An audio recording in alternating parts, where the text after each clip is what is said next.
Ya, saudara, Mr. Kang Kim Seng dan rakan-rakan dari Kang Financial Advisory dan CC Advisory. Jadi hari ini kita punya topiknya ialah juga hot topik lah. Buy now, pay later atau sebagai buy now, pay later. Sakit dah. Pay later.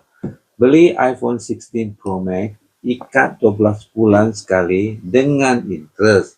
Ini kita punya topik hari ini ya. Jadi kita jemput Jerry Kang. Jerry Kang. Simple saja ya. Okey. Secara umumnya, buy now pay later adalah strategi yang sangat baik kepada para peniaga untuk melariskan jualan produk iPhone dan handphone masing-masing.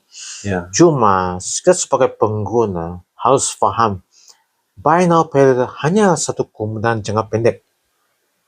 Mau memiliki benda yang canggih, faham-fahamlah, kena bayar harga. Ya. Boleh menarik masa yang panjang. Cuma kita kena bayar faedah yang sangat tinggi. Yang mungkin lain kena jimat-jimat lah. Ya, yang telefon sudah commit sudah itu. Yes. Okey, jadi thank you lah Jerry ya. Kita cerita tentang undang-undang sikit.